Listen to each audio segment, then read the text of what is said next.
ele entusiasma os seus ouvintes, e ele nos dá muita muita força para suportar o ministério. A vida de Paulo precisa ser estudada diuturnamente por nós, os obreiros, para nós não desfalecermos na dura labuta ministerial. O ministério, ele tem um peso que não são todos que suportam. Regra geral, se começa muito bem no ministério e termina-se mal. O apóstolo Paulo foi dos poucos que pôde encerrar a sua carreira com aquela expressão tão grandiosa de 2 Timóteo, no capítulo 4, onde ele finda dizendo que ele havia acabado a carreira, mas guardado a fé. E o que restava a ele era a coroa que o justo juiz daria a ele, mas não somente a ele, mas a todos que de igual forma encerrassem seus ministérios. Então, esse homem que nós vamos estudar agora, na sua segunda carta escrita aos Coríntios, onde a gente percebe que o tema de Paulo nessa carta tem a ver com o conceito que ele próprio traceja sobre o seu próprio ministério,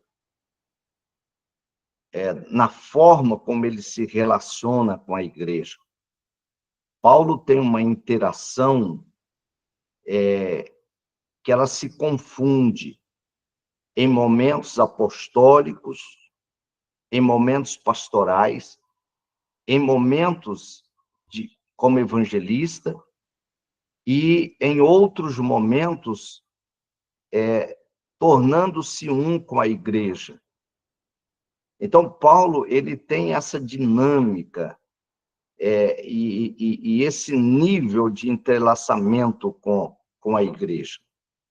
E isso é extraordinário para a gente conseguir enxergar na vida de Paulo. Então, indiscutivelmente, né, a própria carta considerada a segunda carta, não vou entrar na temática da discussão das cartas que foram escritas por Paulo.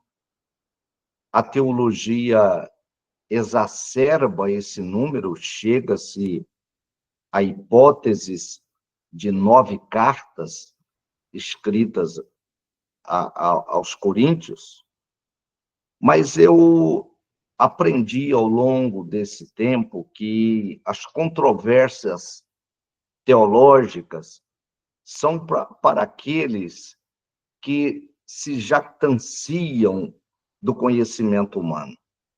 A igreja não interessa por essas coisas. É tão factível isso que a Bíblia resumiu a primeira e a segunda carta de Paulo aos Coríntios. Discutir mais que isso, me perdoe os irmãos que, porventura, pensarem diferente, mas eu acho que isso é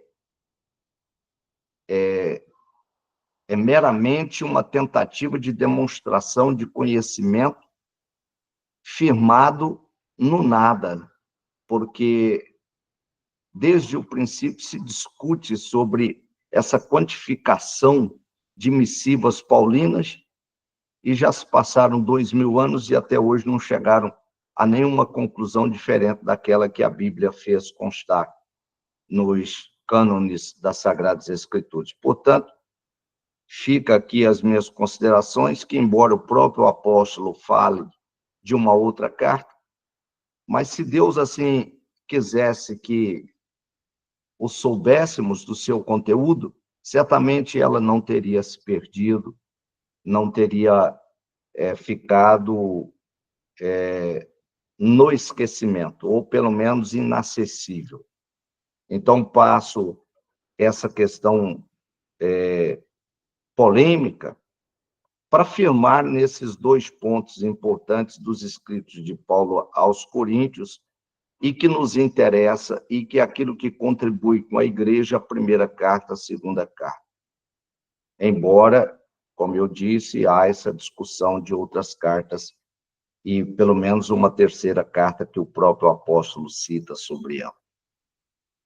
A carta foi escrita no momento em que Paulo estava na Macedônia, preocupado com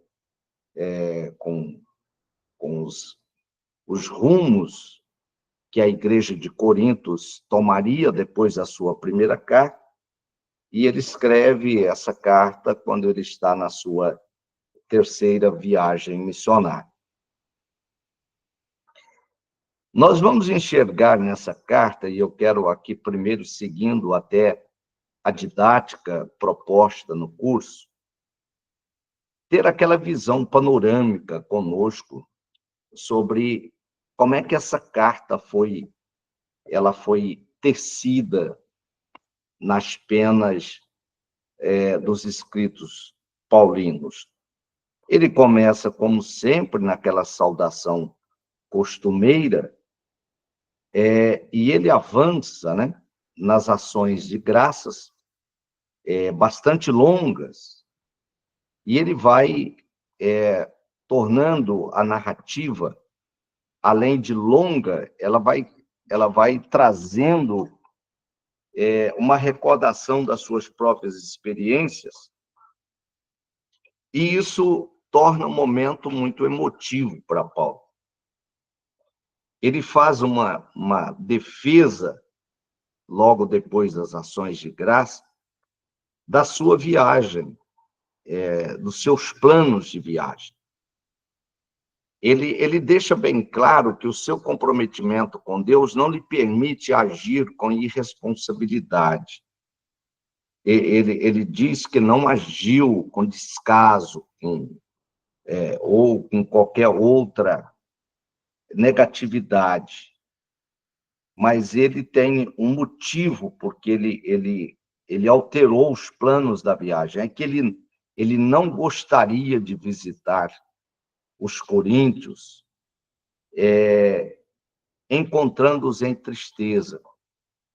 Paulo havia tido notícias da repercussão da carta que ele escrevera, e aí está um dos pontos que é discutido pelos teólogos, que seria uma outra carta depois da carta de 1 aos Coríntios. Eu quero pensar que, mesmo que tenha havido uma outra carta, e aí é meramente um enxerto na aula, que a primeira carta já fora suficiente com as repreensões que Paulo fizera para tornar um pouco constrangido aqueles que estavam promovendo dissensões e divisões na igreja. Acho que a repreensão de Paulo foi muito severa. Severa porque precisava sê-lo. Como também ele repreende os irmãos que, ao litigarem uns contra os outros, procuram juízos humanos, e não aqueles que estão em iminência na igreja. Então, eu entendo que ali há assuntos suficientes que foram tratados por Paulo na primeira carta, que, com a sinceridade que Paulo sempre tratou os assuntos, tornaria muitos daqueles que foram repreendidos um tanto quanto entristecidos. Porém, há uma corrente maior que diz que foi uma segunda carta que ficou perdida, que foi a que provocou essa tristeza nos irmãos. E Paulo disse que não queria, então, visitá-los nessa condição.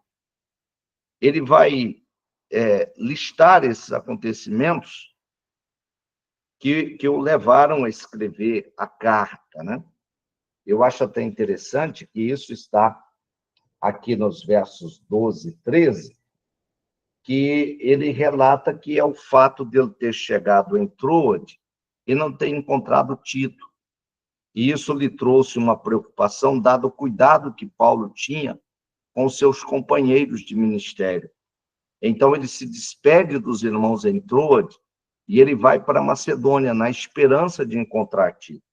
Então, Paulo tem também uma característica, a característica de ter uma vida ministerial transparente.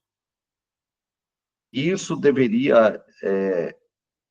deve ser, para nós, os obreiros de hoje, século XXI, um exemplo e um ensino a ser seguido, onde nós estamos vendo cada vez mais obreiros que, muitas vezes levantados por Deus hoje, se isolam em uma grandeza injustificada, afastando-se desse cuidado que deve se ter com os companheiros de ministério.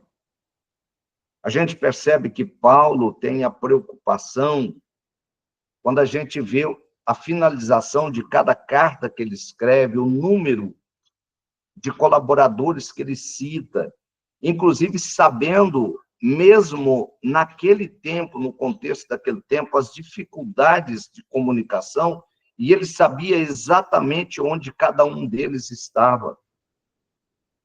Então, isso é algo que nos chama atenção, como Paulo tem essa preocupação, e é um legado que as gerações que sucederam Paulo não conseguiram apreender isso aí e usarem.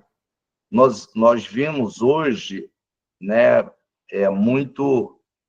muitos, a gente chama de grupos, né, pequenos grupos, panelas, que ficam ao redor dos grandes líderes, e os líderes, às vezes, aceitam isso, se esquecendo de que eles devem ser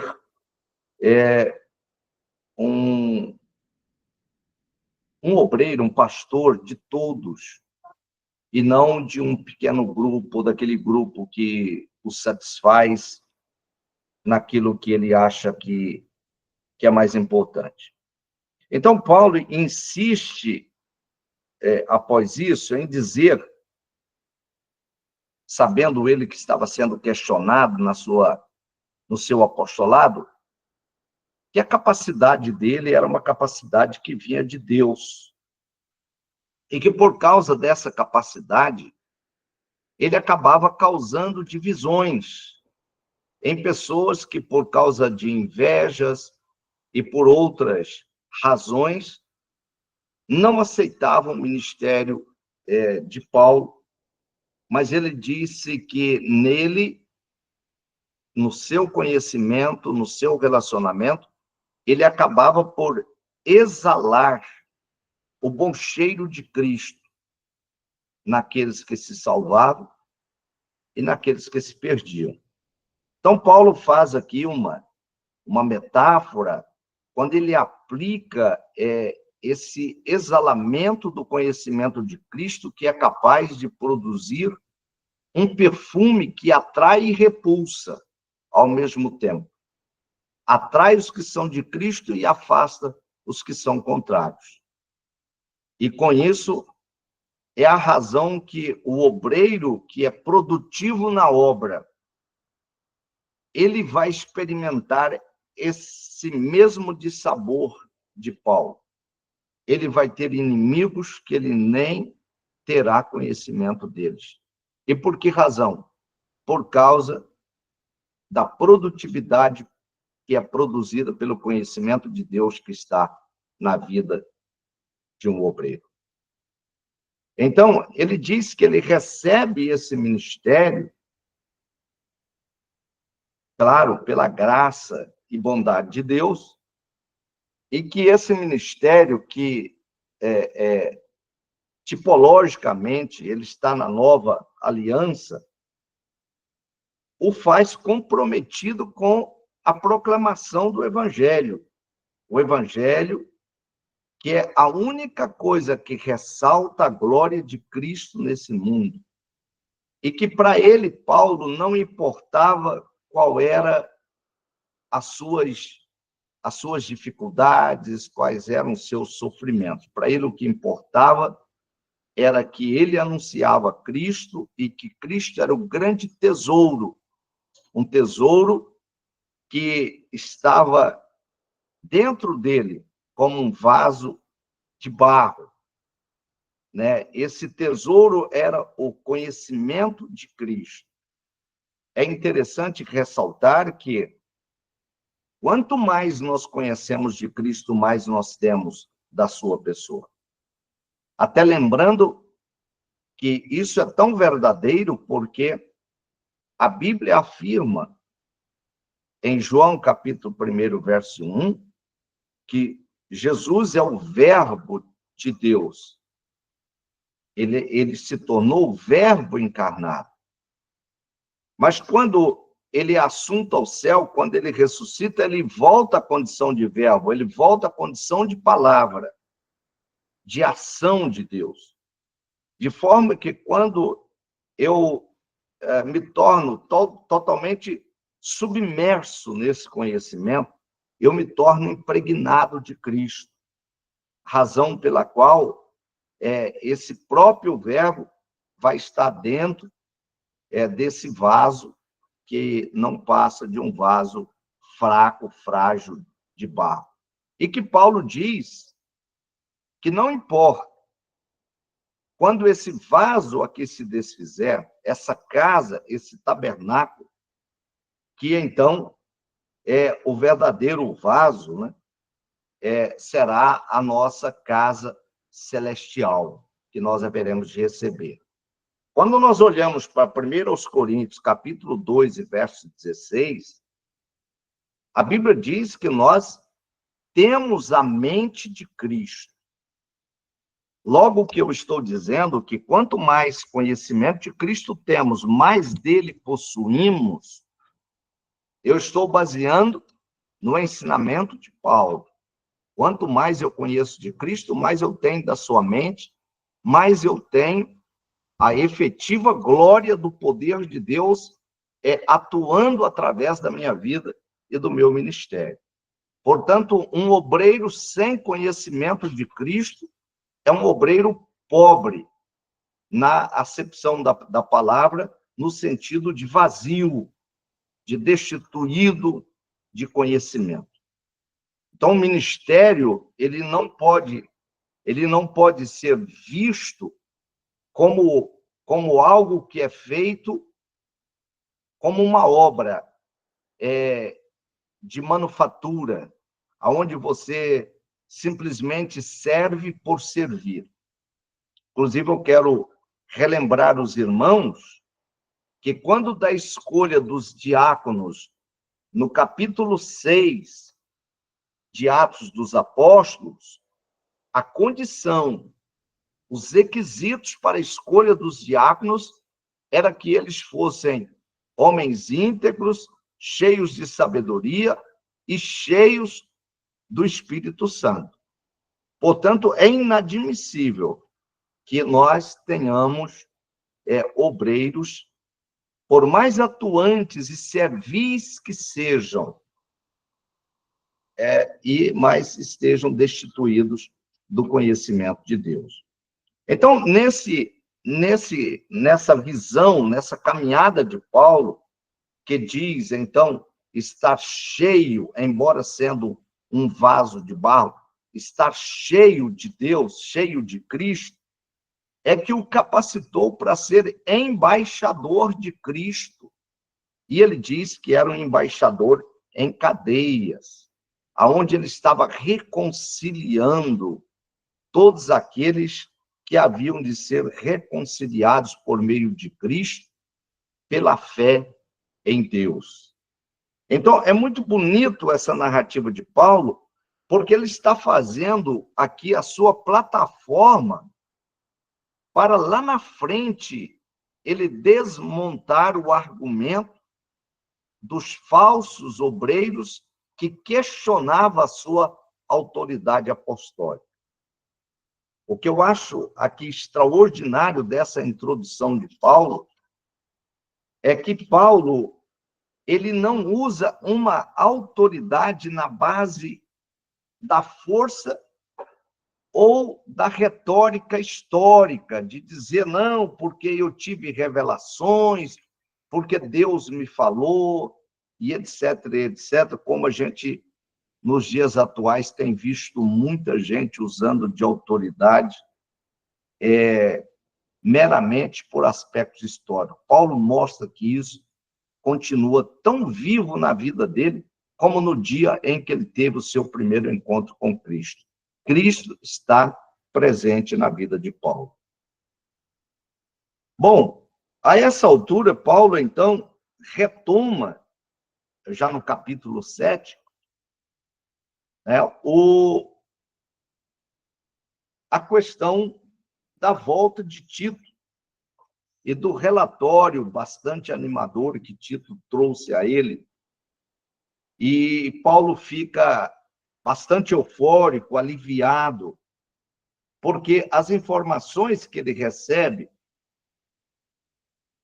do relatório de Tito mostra que os coríntios se arrependeram e estavam em tristeza, mas uma tristeza piedosa, uma tristeza que os levou a reconsiderar as atitudes de ter dado aso, né, vazão a falsos obreiros que questionaram a autoridade de Paulo, e assim Paulo, então, se regozija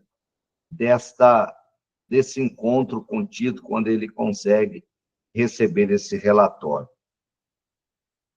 Bom, uma vez que, então, os coríntios estão curados dessa tristeza, que possivelmente fora causada pelas repreensões de Paulo, é que Paulo, então, se vê na condição de tratar um segundo assunto que ele precisa tratar com os coríntios, que é levantar a oferta para os pobres, para os crentes de Jerusalém.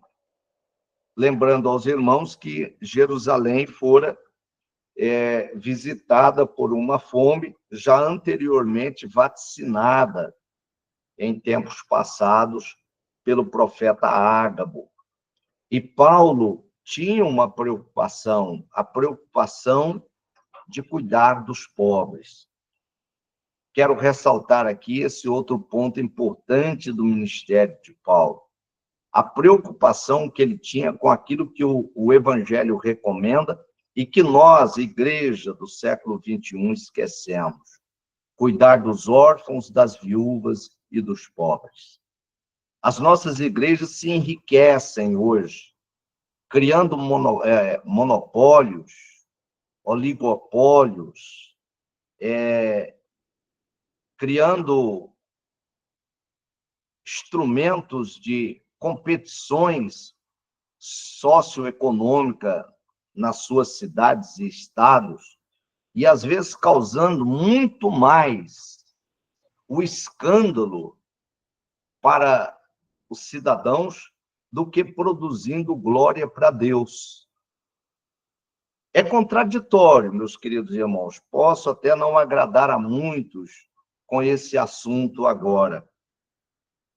Mas me permitam dizer aos irmãos, quanto mais eu estudo a Bíblia, quanto mais eu estudo os evangelhos, as cartas paulinas, mais eu vejo a nós, igreja, eu estou também na igreja, na mesma condição, navegando em correntes contrárias àquelas tracejadas por Paulo.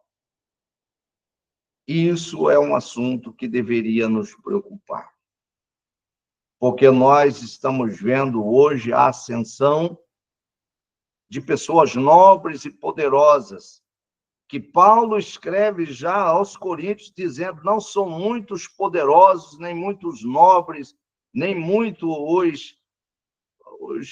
os homens grandes que foram chamados. Está havendo uma inversão, que eu não sei se Deus mudou de opinião. Quem sabe mudou. Só que se ele mudou,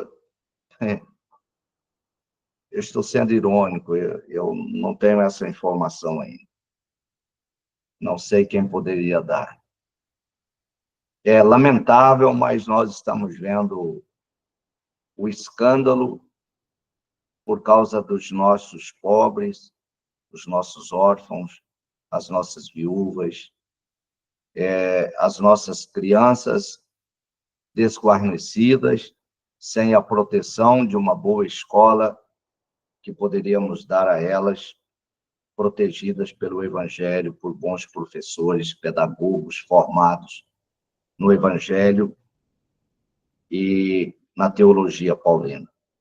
Mas, muito bem, deixando esse comentário que talvez não seja muito engraçado, a gente vai perceber que a relação dos capítulos 1 e 9 e 10 e 13 tem sido objeto de debates. Por quê? Parece que os capítulos 10, 13, eles descrevem a reação de Paulo a um novo surto de oposição ao ministério dele dentro da igreja de Corinto. É como se ele tivesse combatido, no primeiro ponto, tivesse tido êxito, mas reagiu um outro grupo para continuar levantando-se contra Paulo, não é? Então, Paulo, ele vai, nos capítulos finais aqui, ele vai ser bastante incisivo contra esses opositores que ele tem. Bem, no capítulo 11, Paulo, então, vai desmascarar esses falsos apóstolos que usurparam de uma autoridade que não fora dada a eles, e eles estavam fazendo a igreja desviar. Esse é um problema que nós enfrentamos ele em todas as gerações ao longo da história cristã. Só que nós os conhecemos não por falsos apóstolos, mas como hereges, como aqueles que foram a causa de tantos debates teológicos infrutíferos e ineficazes, que fez a igreja gastar energia, porque tais embusteiros, querendo ser sábios, deixaram as Sagradas Escrituras para criarem os seus próprios pensamentos, tracejando um caminho, como se fosse um caminho novo para o céu. Com um evangelho, a que Paulo, quando escreve aos Gálatas, ele chama de outro evangelho. Sempre o diabo levantou um outro evangelho para nos fazer errar o caminho. E nós precisamos ter muito cuidado com isso. Ainda nesse capítulo, Paulo também faz uma asserção aqui, falando sobre o temor, o medo que ele tinha de que os crentes deixassem a simplicidade que havia em Cristo Jesus, enganados pela serpente, pela velha serpente, que enganara Eva lá no Éden. E esta é uma advertência que ela deveria estar constantemente na mente de um obreiro. Nós precisamos nos lembrar dos ensinos de Paulo, quando ele recomenda que nós, os obreiros, devemos primar pela maturidade antes de ter uma atuação efetiva, antes de almejarmos uma caminhada maior no ministério, porque ele diz que o obreiro neófito corre um risco tremendo de cair em tentação e acabar perdendo-se por falta de maturidade.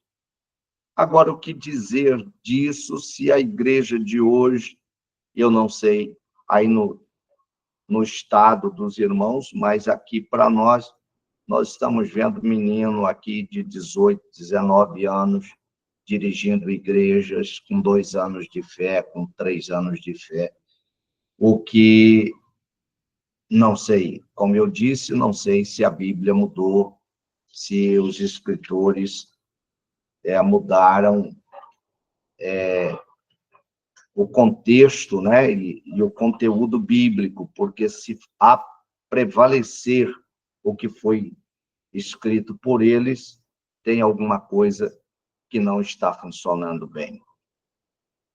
Meus irmãos, então nós voltamos aqui, eu estou fazendo uma sequência bastante didática no nosso livro aqui, e aí nós chegamos aqui à questão do propósito, né?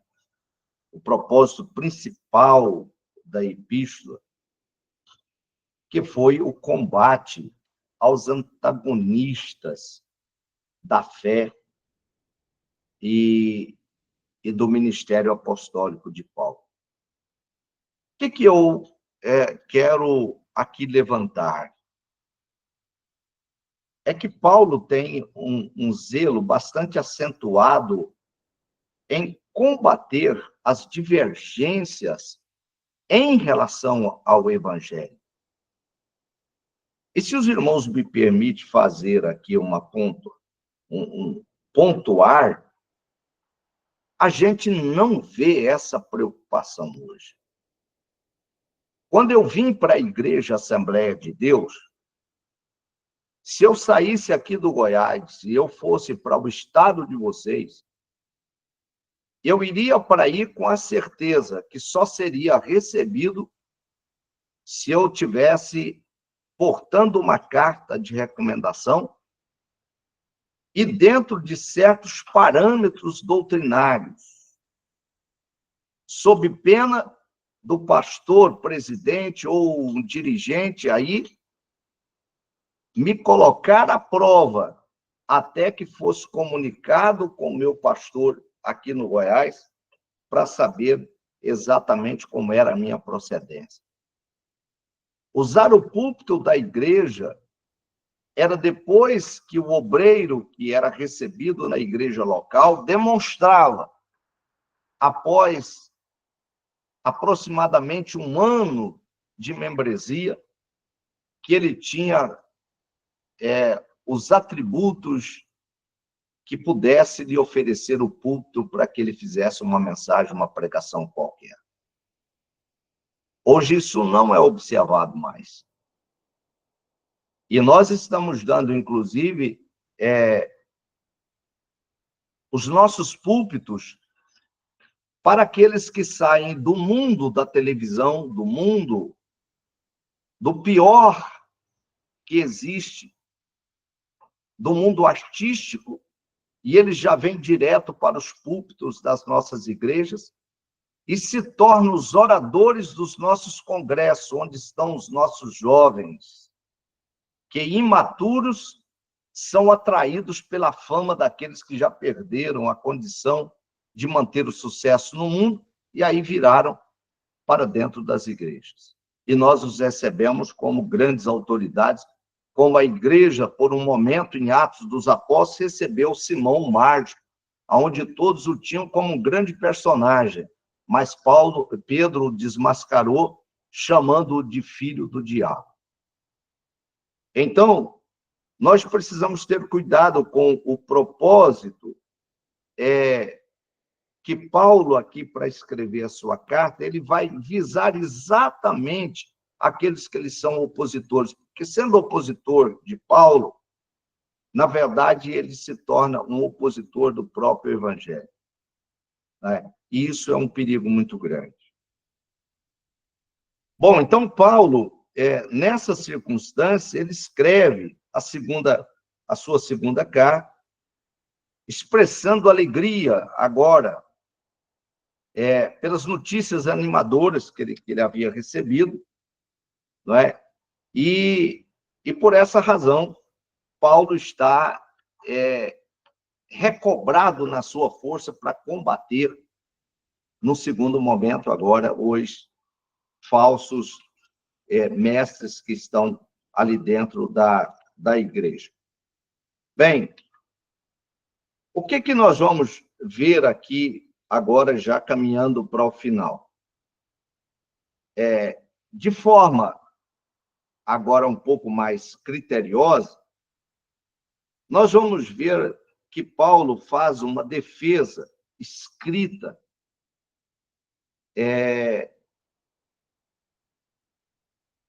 contra aqueles que questionam a sua autoridade, e ele faz isso de tal maneira que ele procura expor, para provar a sua autoridade apostólica, os seus sofrimentos, a sua experiência, porque nada é capaz de contra-argumentar a vida de um obreiro que verdadeiramente viveu e provou que ele viveu segundo o que ele pregou.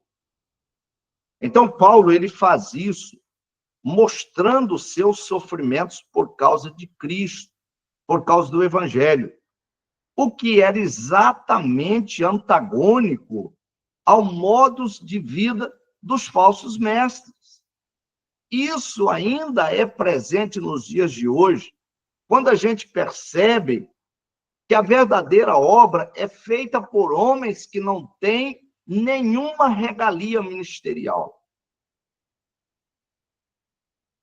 Os irmãos podem, às vezes, não ter percebido isso até hoje, mas eu observo. Inclusive, eu estava uma vez, só para compartilhar com os irmãos disso que eu estou falando, o que é que Paulo estava dizendo.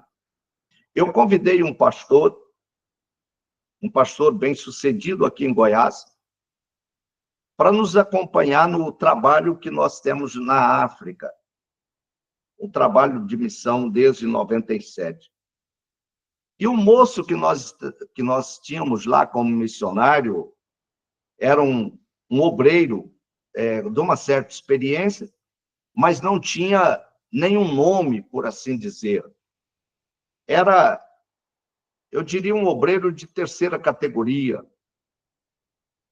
E quando esse obreiro que foi comigo, ele chegou e viu a grandeza do trabalho da África, as necessidades, ele começou a dizer, olha, que bom que esse rapaz está aqui. É pena que ele não tem o conhecimento e a experiência. E começou a citar os grandes pastores e pregadores aqui, que poderiam estar lá.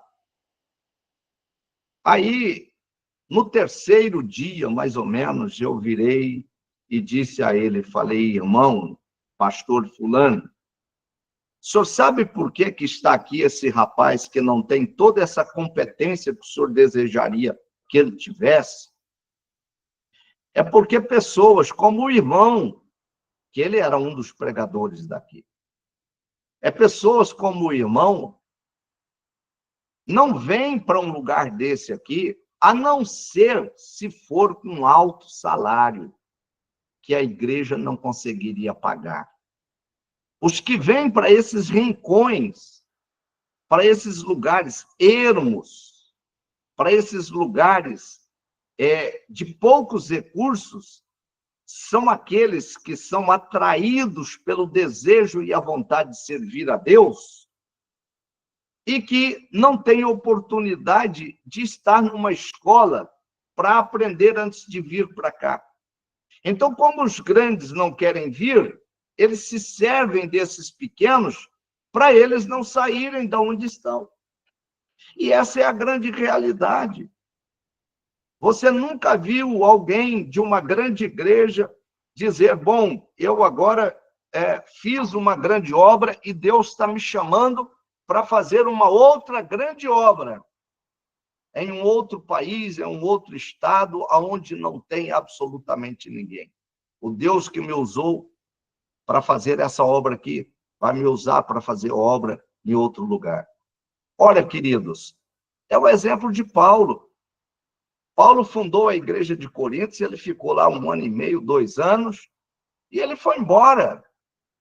Ele caminhou para frente. Olha quantas igrejas Paulo fundou, porque ele entendia que o ministério dele, a sua capacidade, a sua chamada, era exatamente para isso. Mas o que acontece? Nós matamos a vocação ministerial das chamadas de cada um para aquilo que ele é útil, segundo a Bíblia. Então, Deus, que em princípio chamava cada um para aquilo que era útil, hoje não é mais possível, porque as pessoas não saem do lugar depois de alcançar certos patamares. A obra hoje é entendida na dimensão de que eu cresci, eu criei, eu fiz crescer, e eu agora tenho que usufruir como se fosse uma lavoura própria, uma fazenda. Mas é apenas uma crítica de quem é inconformado de não ver atuações de homens como Paulo nos dias de hoje. Bom, a vontade de Paulo sempre foi a de animar e fortalecer os crentes, principalmente os da igreja de Corinto, onde ele teve vários embates com eles, porque é uma igreja, a igreja de Corinto é a igreja que, por excelência, dado as muitas situações vividas naquela igreja, ela é uma igreja para os dias atuais. Como eu vejo naquela igreja o retrato da igreja de hoje? É pena que nós não temos um Paulo para nos orientar, como ele fez muito bem a igreja de Corinto. Se a gente observar, né, todas as mazelas que aconteceram na igreja de Corinto, é o que nós estamos vendo nos dias atuais. Mas estamos todos nós conformados, porque ninguém quer se queimar com ninguém. Né? Bom, a partir do verso 15, né, Paulo começa a dar explicações acerca da sua visita e dizer que ele não quis visitar os irmãos para não produzir neles maior tristeza. Então, Paulo tem essa preocupação, né? E aí ele vai passar para falar sobre o centro do seu ministério. Como Paulo é preocupado com o ministério de Deus, ele não se desfalece pelas lutas, pelas oposições, mas ele diz que, desprezando essas oposições, essas coisas que por vergonha se ocultam, e não andando com astúcia e nem falsificando a palavra de Deus. Ele diz que se o evangelho que ele prega está encoberto, que está somente para aqueles que perecem, porque foram cegados pela incredulidade provocada pelo príncipe das trevas, que é o Deus desse século. Então, Paulo é bastante incisivo, demonstrando que o ministério é um ministério que ele precisa ser não censurado. Mas o evangelho não pode ser segundo os homens, o evangelho tem que ser segundo o evangelho, o ministério tem que ser segundo o evangelho, não pode ser segundo os homens. O que nós estamos assistindo, e com todo respeito, meus queridos irmãos, o que nós estamos assistindo é a imersão, emergindo uma nova igreja, ou uma outra igreja, com parâmetros diferentes, com requisitos para se chegar ao ministério, diferente daqueles estabelecidos pela palavra de Deus. O que nós temos visto de ministérios censurados, e continuam atuando no nosso meio, e há um silêncio sepulcral, que ninguém diz absolutamente nada. Meus irmãos, Paulo, então, ele vai mostrar a sua abnegação no ministério, demonstrando que todo o seu trabalho dentro do ministério foi para reconciliar as pessoas, e ele o fez com muito critério em seu ministério, sabendo que ele ainda tinha uma etapa pela frente, que era comparecer diante do tribunal de Cristo.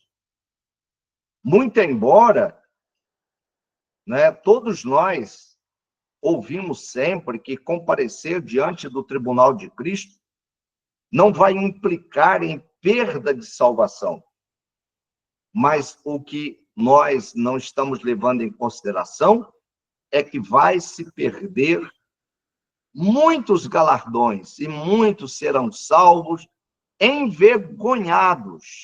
E muitos obreiros não estão pensando que a vergonha que vão sofrer no dia do tribunal de Cristo só não é pior do que perecer sem salvação, mas vai ser algo terrível, porque a Bíblia diz que o tal será salvo, todavia como se fosse pelo fogo, né? E nada queima mais o caráter de uma pessoa do que uma vergonha que chega a tornar uma pessoa ruborizada, e o seu rosto é como se estivesse realmente em chamas de fogo.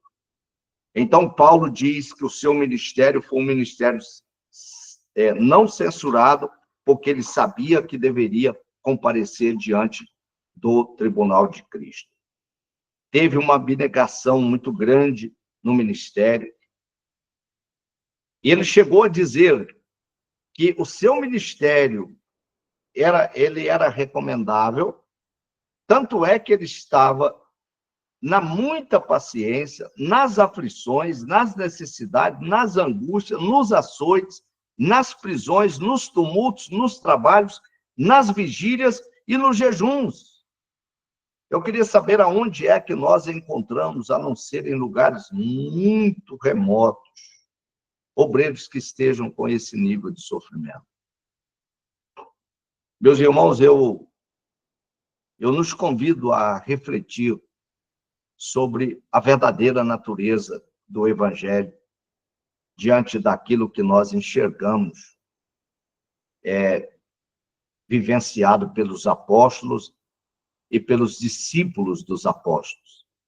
Passagens como essa aqui que Paulo diz, sobre a muita paciência que ele teve que ter nos ministérios, sobre as aflições que ele passou, sobre as necessidades. Paulo, quando escreve aos Filipenses, ele chega a dizer: eu agora já estou preparado para saber viver na pobreza ou na riqueza, na falta ou na abundância.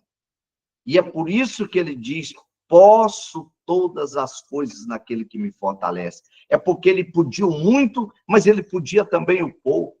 Ele podia regozijar, mas ele podia também o sofrimento. O que a gente percebe é que hoje o Evangelho se tornou um lugar para nós vivermos como aquele que deseja um oásis no deserto. Um lugar arejado, tranquilo, que nos proporciona boa vida. E o Evangelho não é isso. O Evangelho não é isso. Bom, Paulo exorta os coríntios à santidade, dizendo a eles que eles não deveriam se prender a um jugo desigual. Nós poderíamos parar aqui para pensar sobre o aspecto defendido pelas igrejas nos dias atuais com relação à santidade. Eu, sinceramente, digo para os irmãos que aquilo que eu recebi para observar como santidade não tem nada a ver com aquilo que se prega hoje como sendo santidade. Eu desconheço o que é santidade para a igreja de hoje. E não sei o que nós vamos fazer com Hebreus 12, 14, onde diz que nós devemos seguir a paz com todos e a santificação, sem a qual, isto é, sem a santificação, ninguém verá o Senhor. Mas não é a santificação talhada nos seminários de teologia, nas faculdades de teologia. É a santidade talhada e oriunda no deserto do Sinai, quando Deus disse: sede santos, porque eu sou santo. E santidade tem a ver com separação total e plena para uso exclusivo de Deus. E não é o que nós estamos observando nos dias atuais. Inclusive, a igreja hoje tem um aspecto que ela abriu para o mundo sociocultural, onde ela cede as suas dependências para o uso mundano da sociedade, dizendo que é um meio de ganhar as pessoas para Cristo e aproximá-los da igreja. Seria o mesmo que você pedir para os judeus aceitar os gentios entrarem no lugar santo dos santos. Imagine só o que não seria a revolta dos judeus se isso acontecesse. Porque só de Tito ter ido com Paulo no concílio, antes do concílio, né, naquela visita que ele faz a Jerusalém, e ele não é circuncidado, já houve uma revolta dos próprios apóstolos naquele tempo, porque ele não era circuncidado. Agora imagine um gentio no lugar santo. Né? É o que nós estamos fazendo hoje, lamentavelmente, no equívoco extremamente grande da aplicação do evangelho para os dias atuais. O mundo pode se modernizar, o evangelho é sempre atual. É o mundo que se adapta ao evangelho, não o evangelho que se adapta ao mundo. Se nós não entendemos isto, nós corremos o risco de estar dentro da igreja e não lograrmos o êxito e o objetivo que nós esperamos, que é a salvação eterna em Cristo. Meus irmãos, capítulo 8 e 9, Paulo, então, vai tratar de um aspecto importante das ofertas. O apóstolo Paulo tem a missão de levantar as ofertas para os pobres de Jerusalém, e ele estava sem jeito de fazê-lo devido à tristeza que estava na igreja de Corinto. Mas quando ele recebe essas informações de Tito, que tudo está bem, então ele toma ânimo e agora escreve para eles, dizendo: olha, nós temos uma coleta para fazer para os crentes pobres da Judéia. E ele vai nos dar alguns requisitos para mostrar como é que se oferta. Ele traz a lume o exemplo da igreja de Macedônia, que era uma igreja extremamente pobre, mas, no entanto, ela abundou grandiosamente em uma riqueza extraordinária, dando uma oferta que dificilmente a rica igreja de Corinto superaria. Aonde hoje a gente vê uma inversão. Por exemplo, pelo menos aqui no Goiás, né? São as pequenas igrejas que sustentam as grandes, e não ao contrário. Eu sei que os pastores, presidentes, não gostam que tocam nesse assunto, mas é uma inversão de valores que, biblicamente, está errado. A própria Bíblia diz que não são os filhos que entesouram para os pais, mas os pais para os filhos. São os maiores que abençoam os maiores, e não o contrário. Né? Então, Paulo mostra isso aqui, mostrando o exemplo de generosidade dos irmãos da Macedônia, que, mesmo sendo pobres, separaram uma oferta para os pobres da Judéia voluntariamente. Paulo dizendo: olha, Coríntios, enquanto eu tenho que escrever para vocês pedindo, os crentes da Macedônia deram de forma deliberada, sem que lhes fosse pedido. Não é? E a oferta, Paulo deixa claro aqui que ela deve haver uma espontaneidade de reconhecimento e gratidão a Deus pela salvação que nós temos e que nós recebemos. Somado ao amor pelo próximo, sabendo que há alguém sofrendo, nós deveríamos conforme a prosperidade de cada um, colocar de lado o que nos sobeja, ou, às vezes, sacrificar para que o sacrifício do outro seja menor, mas não seja maior do que o nosso. Então, é isso que Paulo ensina nos capítulos 8 e 9. Capítulo 10 a 13, já para finalizar, o nosso tempo também acabando aqui, Paulo faz a sua defesa da autoridade apostólica. Ele, na maioria dos crentes lá de Corinto, havia aceitado a sua autoridade, haviam se submetido aos seus ensinos.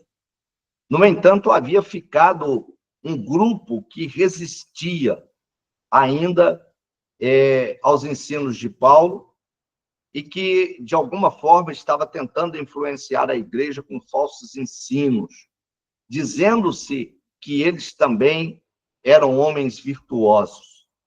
Com isso, estavam subvertendo o evangelho, além de caluniar o apóstolo Paulo. Paulo, então, ele parte para cima e ele vai defender, dizendo que, mesmo andando na carne, ele não militava segundo a carne. Portanto, ele não ia descer ao nível daqueles falsos profetas. Porque ele diz que as armas da nossa milícia não são carnais, mas poderosas em Deus para a destruição da fortaleza. Paulo está dizendo, olha, por mais que vocês usem argumentos falaciosos e mentirosos, mas eu vou usar contra vocês o poder e a virtude de Deus. É aqui que Paulo faz prevalecer o ensino, que não é contra carne e sangue que nós temos que lutar, mas é contra os principados e potestades que, usando homens maus e dissolutos, às vezes se levantam contra o verdadeiro evangelho. Então, Paulo chega a pedir aos irmãos para suportarem um pouco mais de tempo, porque ele está tendo zelo deles para apresentá-los como uma virgem pura a um marido, a saber, a Cristo. E aqui eu pontuo outra vez. Os exemplos que a Bíblia dá de santidade, de pureza, não tem nada a ver com a igreja dos dias atuais. Porque quando Paulo diz assim, que eu estou me esforçando e preparando-os para apresentá-los como uma virgem pura, se nós não levarmos em consideração, hoje é até ignorado essa expressão virgem pura, ela não significa hoje quase que absolutamente nada para a sociedade desse tempo. Agora, para o tempo de Paulo, era a semântica dessa expressão aqui, era de uma pureza, assim, algo que só era superado pelo caráter de Cristo. A pureza de uma virgem era algo inimaginável para os dias de hoje. E é essa comparação que ele faz do seu zelo ministerial para apresentar uma igreja. É assim que ele pensava uma igreja. Então, veja que distância que nós estamos disso. E aqui Paulo, então, ele vai falar sobre o perigo que nós temos de afastar-nos da simplicidade que há em Cristo Jesus. É aqui que Paulo vai trabalhar essa ideia do perigo desse orgulho santo que hoje muitos querem ostentar por causa da fama, por causa da forma como conseguiram levantar grandes fortunas, e são verdadeiras fortunas no nosso meio, e com isso acham que é aprovação ministerial. E, na verdade, isso não é prova de aprovação ministerial. Isso pode ter outras coisas que talvez não seja nem muito bom dizer. Aqui Paulo, então, vai mostrar a a integridade da sua vida ministerial. Como ele pensa a igreja, né? De uma purificação e de uma simplicidade que não tem nada a ver com o orgulho e a esnóbil maneira de viver que hoje todos nós queremos ostentar. Segundo Paulo, os falsos apóstolos, os mestres, ostentavam as suas autoridades apostólicas, mas eles não passavam de obreiros fraudulentos que se transfiguravam em apóstolos de Cristo, e não era maravilha, porque comparando aqueles ministros ao próprio Satanás, que também se transfigurava em anjo de luz para poder enganar. Ora, se a gente lembrar do que disse o apóstolo Judas, ele diz que se introduziriam no nosso meio homens ímpios que transformariam a graça de Deus em dissolução. Mas esses homens hoje não são combatidos.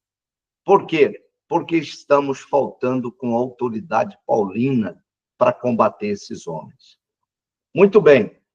E no final, Paulo, então, passa para o capítulo 12, dizendo, olha, aliás, no final do capítulo 11, olha, se vocês estão se gloriando de nada ser e de que nada são, então eu vou me gloriar, mas eu não vou me gloriar em nada que pareça ser grande. Pelo contrário, eu vou me gloriar nas minhas fraquezas, porque é a fraqueza que ressalta o poder de Deus na vida de uma pessoa. Porque Paulo já tinha passado pela experiência diretamente com Deus, aonde quando Paulo está numa situação adversa, Deus diz para ele, Paulo, a minha graça te basta. Então, Paulo aprende nas fraquezas, nas debilidades, nos momentos de flagelo.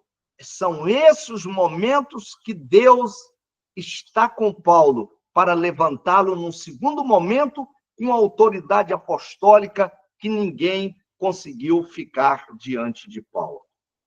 E ele aqui, então, coloca tudo aquilo que ele sofreu, que era contrário ao que aqueles obreiros gostariam de ter, porque queriam usufruir do evangelho, das benesses do evangelho, como a gente vê que hoje não é o alvo nosso nos dias atuais. Paulo, então, diz, são hebreus? Também eu. São israelitas? Também eu. São descendentes de Abraão? Eu também. São ministros de Cristo? Falam como fora de mim. Eu ainda mais. Em trabalhos, muito mais. Em açoites, mais do que eles. Em prisões, muito mais prisões. Em perigo de morte, muitas vezes. Recebi dos judeus 5 quarentenas de açoite, menos 1. 3 vezes fui açoitado com vara, 1 vez fui apedrejado, 3 vezes sofri naufrágio, 1 noite e 1 dia passei no abismo.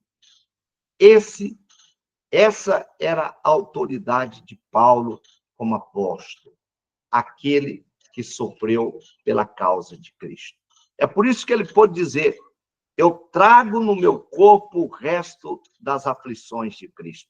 Porque às vezes hoje, né? E eu até aconselho a nenhum dos meus colegas de ministério, né, usar essa passagem de Paulo, como eu já vi muitos pregadores dizendo, eu trago no meu corpo as marcas, o resto das aflições de Cristo. Mas como assim? Não é? Como assim? Agora, Paulo podia dizer, porque era marca mesmo, a carne dele estava rasgada de açoites, de chicotes e de outras coisas mais. Capítulo 12, Paulo fala da sua comunhão tão ampla, tão grande, o nível máximo que ele alcançou diante de Deus, na sua humildade, que ele foi elevado ao 3º céu, mas de uma humildade tão grande que ele não diz que é ele diz que conhece um homem em Cristo, que se no corpo, se fora do corpo, ele não sabia, Deus o sabia. E Paulo diz aqui, ele foi arrebatado ao céu e ouviu palavras que são inefáveis dizer aos homens. Somente quem cresce no conhecimento de Cristo e na comunhão com Deus, a um nível que extrapola as razões humanas, é que pode ter experiências como essa. Aí eu fico olhando hoje tantas revelações que a gente tem nos púlpitos e não causa nenhum impacto na nossa vida, porque a gente não acredita nessas revelações, porque você não vê comunhão em tais pessoas que assim o dizem que são. E ele finaliza o capítulo 13, e eu quero finalizar com o capítulo 13, o verso 5, quando ele escrevendo, então, para os Coríntios, ele diz assim,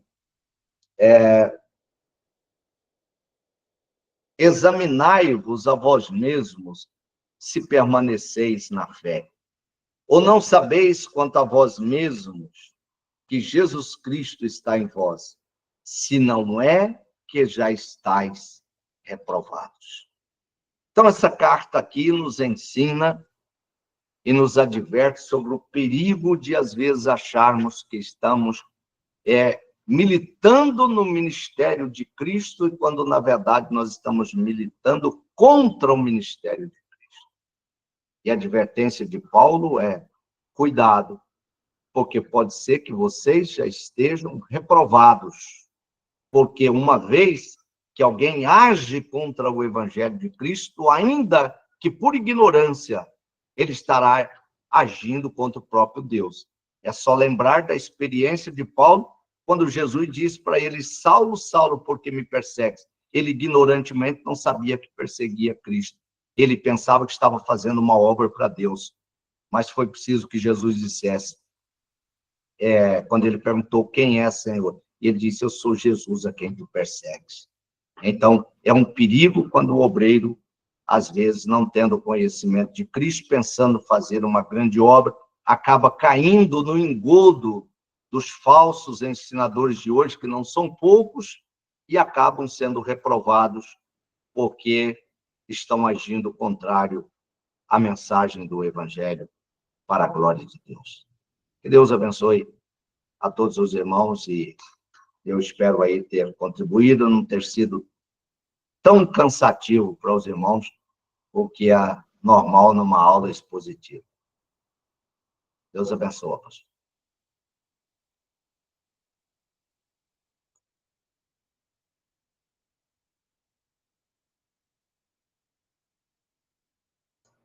Acho que o áudio do senhor está fechado. Pastor Diogo, o áudio do senhor. Pronto. Meu pastor, sua aula foi bastante, proveitosa, com certeza.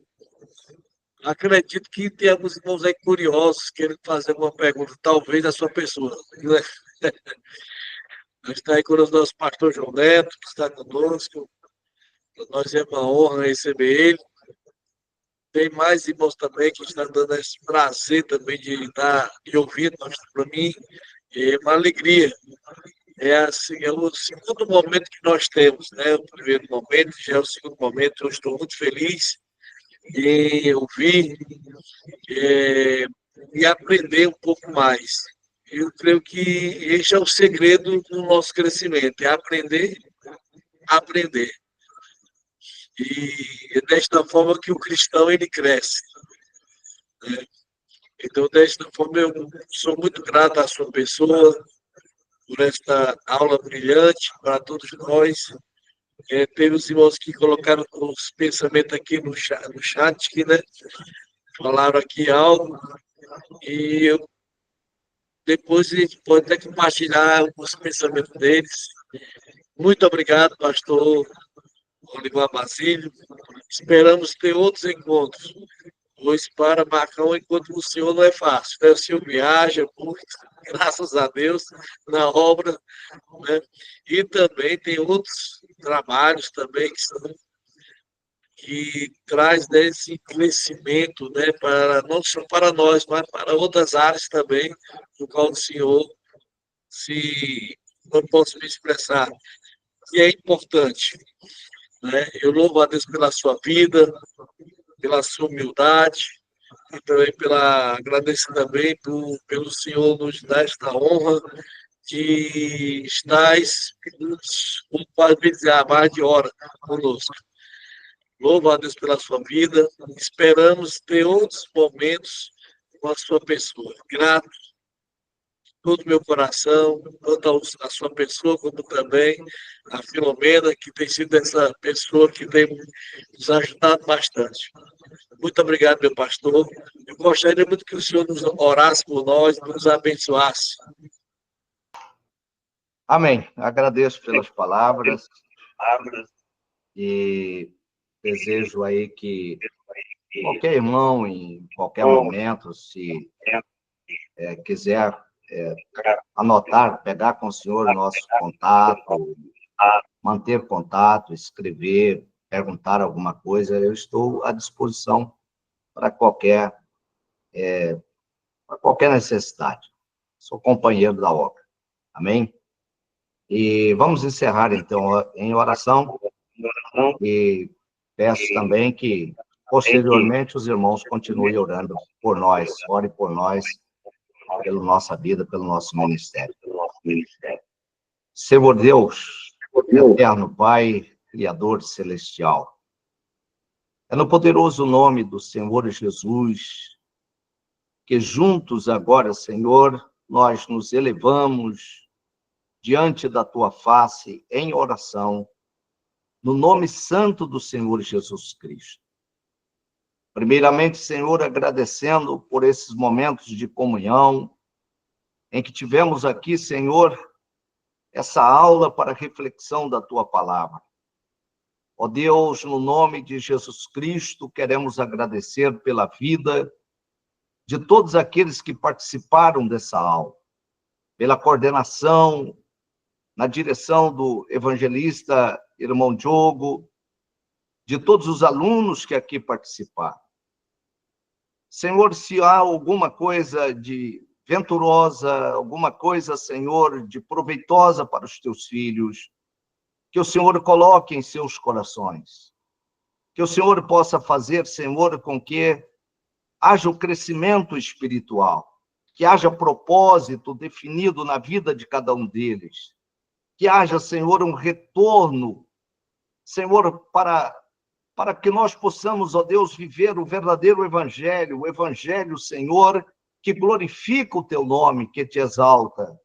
Meu Deus, no nome de Jesus, continue usando aos monitores dos diversos grupos, em todos os lugares, aí na região de Sobral, abençoando o Senhor para que eles tenham um crescimento vertiginoso diante da tua face e que aprendam a amar ao Senhor de todo o coração, ainda mais do que tem amado o Senhor, comprometendo-se inteiramente com a tua obra. Meu Deus, no nome de Jesus, agradecemos por esses momentos, agradecemos pela aula, agradecemos pela vida de todos e pedimos a tua bênção nesse encerramento, para que o Senhor possa nos abençoar em Cristo Jesus. Amém. Amém. Deus abençoe. Muito obrigado a todos. Obrigado, pastor Basílio. Que Deus abençoe a sua pessoa, a sua família. E também ao Seifa, que tem sido uma bênção aqui no núcleo de Sobral, em todo o Ceará. Obrigado. Que Deus abençoe. Vitória. Amém. Amém. Amém. Grande abraço.